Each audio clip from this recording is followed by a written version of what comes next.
जय हिंद दोस्तों, कैसे हैं आप सभी का स्वागत है नालंदा यूनिवर्स 77 पर। दोस्तों आज हम बात करने वाले हैं दृष्टि यूपी पीसीएस 2024 के प्रैक्टिस सेट के बारे में। और यह दोस्तों एक छोटा सा रिव्यू वीडियो है। ये इसमें हम बात करेंगे दोस्तों कि यह दृष्टि का जो टेस्ट सीरीज है, जो प्रैक्टिस सेट है, ये कैसा है। ठीक है, और इस वीडियो को लास्ट तक देखना, आपको काफ़ी कुछ इन्फॉर्मेशन मिलने वाला है इस वीडियो में यूपी पीसीएस से संबंधित। तो दोस्तों देखो, सबसे पहले अगर हम बात करें तो इसका ये है ऊपरी कवर, जो कि आप लोग देख सकते हैं। ठीक है, अब यहाँ पर 1 से लेकर 2 तक है, मतलब यानी कि 2 प्रैक्टिस सेट आपको इसमें मिल जाएगा। ठीक है, 1 से लेकर 2 तक। ठीक, यहाँ पर आ जाइए सामने। इसमें दिया गया दोस्तों सबसे पहला नंबर 1 वाला प्रैक्टिस सेट है, यानी कि टेस्ट सीरीज नंबर 1। इसमें आपको दिया जा रहा है इतिहास, कला और संस्कृत के बारे में। ठीक है, संस्कृत मतलब होता है दोस्तों कला एवं संस्कृत मतलब हुआ आर्ट एंड कल्चर के बारे में इंग्लिश में, और इतिहास मतलब हो गया हिस्ट्री। अब इतिहास में दोस्तों आते हैं 3 सेक्शन, फिलहाल आते तो 4 सेक्शन है, लेकिन 3 सेक्शन ही प्रीलिम्स में पूछा जाता है। जैसे modern history, medieval history, ancient history, यानी कि आधुनिक भारत, मध्यकालीन भारत और प्राचीन भारत इतिहास और प्राचीन इतिहास मतलब। अब जब मैं इसको खोलता हूँ फर्स्ट पेज, ठीक है, आप सभी को लोग को शायद उतना क्लियर नहीं दिख रहा होगा, मैं दिखाने की कोशिश कर रहा हूँ। एक मिनट चाहिए, थोड़ा सा कोशिश किया जाए। जैसे सवाल नंबर 3 ही देख लीजिए, एक तरफ इंग्लिश है, एक तरफ हिंदी है। ठीक है, अच्छा प्रिंट है, कोई दिक्कत नहीं है। 3 में जैसा कि पूछा गया है कि निम्नलिखित में से किस ब्रिटिश अधिकारी ने बिहार में 1857 के विद्रोह को दबाया। उसी तरफ इंग्लिश में भी लिखा है, who among the following British officials suppress the revolt of 1857 इन बिहार। ठीक है, तो फिलहाल तो प्रिंट अच्छा है। और सवाल दोस्तों खास बात जानते हैं क्या दृष्टि में, यहाँ पर जो सवाल दोस्तों पूछे जाते हैं, ठीक है, मतलब यानी कि प्रैक्टिस सेट में, यानी कि टेस्ट सीरीज में दोस्तों, वो सवाल बहुत ही मतलब बहुत ही इतने शानदार होते हैं ना कि अगर आप उस सवाल का अगर आप एक्सप्लेनेशन पढ़ेंगे तो कहीं ना कहीं उसी सवाल से आने वाले एग्जाम में सवाल फंस जाते हैं, अक्सर फंसते हैं और ज़्यादा नंबर में फंसते हैं। इसीलिए दोस्तों कहीं ना कहीं दृष्टि का जो बुक है खासतौर पर प्रैक्टिस सेट इसलिए इंपॉर्टेंट हो जाता है। ठीक है, अब जैसे कि अभी हम लोगों ने क्या बात किया, कला यानी माफ करिए इतिहास और एक मिनट जो यार, इतिहास, कला एवं संस्कृत, यानी कि history and art and culture. अब इसके दोस्तों 150 सवाल आपको मिल जाएंगे। ठीक है, एक सीरीज में सिर्फ कला, इतिहास और हिस्ट्री, तीनों हिस्ट्री, जैसे कि एंशिएंट, मिडाइवल, मॉडर्न और साथ ही साथ आर्ट एंड कल्चर के 150 सवाल आपको मिल जाएंगे एक टेस्ट सीरीज में। लेकिन दोस्तों ध्यान देने वाली बात इसमें एक चीज़ जानते हैं क्या है। अब यहाँ पर दोस्तों एक बात ध्यान देने वाली बात यह है कि आपको जो है इसमें 1 से लेकर 150 सवाल मिलने वाले हैं, लेकिन इसमें सारे सवाल जो है हिस्ट्री और आर्ट एंड कल्चर के आने वाले हैं। लेकिन एक चीज़ ध्यान देना, मैं यहाँ पर आप सभी को दिखा देता हूँ। जैसे कि ये देखिए, 1 मिनट, आप सभी के लिए कितना मेहनत किया जा रहा है भाई। 1 मिनट रुक जाओ।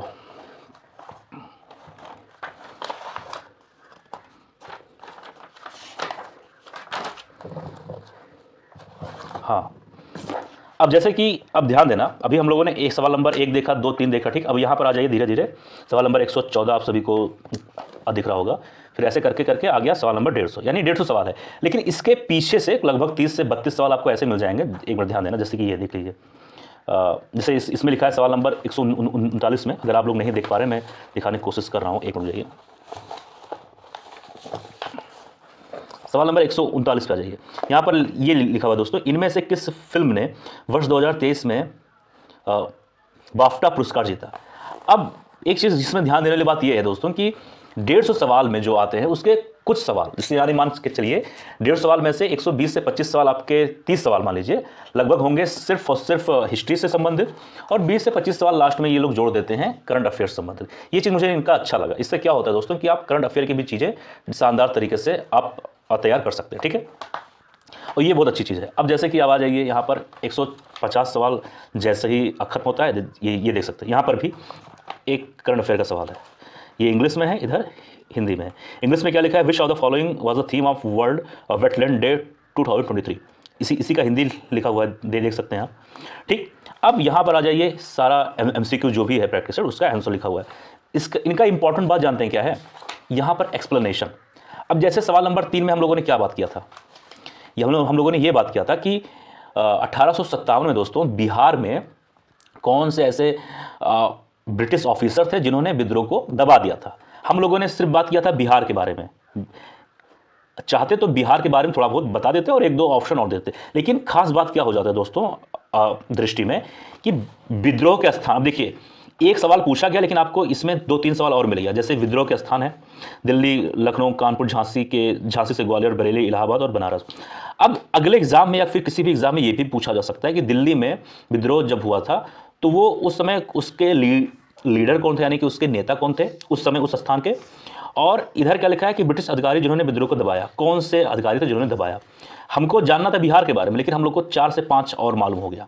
अब इसका मतलब क्या हुआ कि 150 सवाल तो पूछा गया एक टेस्ट सीरीज में, और हर एक्सप्लेनेशन को जब समझाया जाता है दोस्तों तो उसमें 3 से 4 सवाल आपको और मिल जाते हैं। यानी कि 150 सवाल को अगर हम 3 से मल्टीप्लाई कर देते हैं, गुणा कर देते हैं, तो तकरीबन 450 सवाल आपको सिर्फ एक टेस्ट सीरीज से मिल जाएंगे।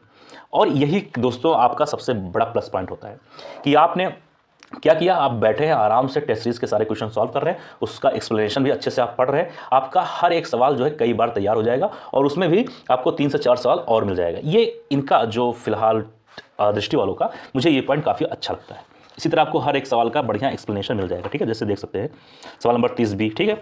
इससे क्या होगा कि आपका एक सवाल तो तैयार ही होगा, साथ ही साथ उसके अलावा और भी कई सारे सवाल तैयार हो जाएंगे। इससे क्या होगा कि आप कोई भी एग्जाम देंगे या फिर पीसीएस का, यूपीएससी का, क्योंकि यूपीपीसीएस और यूपीएससी का काफ़ी कुछ चीज़ें सेम ही होता है, एक ही जैसा होता है। अब यहाँ पर आ जाइए, यहाँ पर जो टेस्ट नंबर 2 है, यहाँ पर क्या पूछा गया है, विश्व एवं भारत का भूगोल। ध्यान देना, विश्व एवं भारत का भूगोल तथा पर्यावरण एवं कृषि, यानी कि इन्वायरमेंट एंड एग्रीकल्चर। विश्व एंड भारत यानी कि इंडियन एंड वर्ल्ड ज्योग्राफी, ठीक है। अब यहाँ पर भी सेम चीज़ है, जैसे कि देख सकते हैं यहाँ पर भी आपको मिल जाएगा, एक मिनट जाइए, यहाँ पर पहला सवाल आपका मिल जाएगा करंट अफेयर से ही संबंधित है ये चीज़। 1 मिनट जाइए, चलिए फर्स्ट मैं नहीं दिखा पा रहा हूँ, सवाल नंबर 6 ही देख लीजिए। इस पर क्या लिखा है, in March 2023 the 13th edition of military exercise bold Kurukshetra was held between India. तो इंडिया और किस देश के बीच में हुआ, यही सवाल हिंदी में लिखा हुआ है 6 नंबर, सवाल नंबर 6।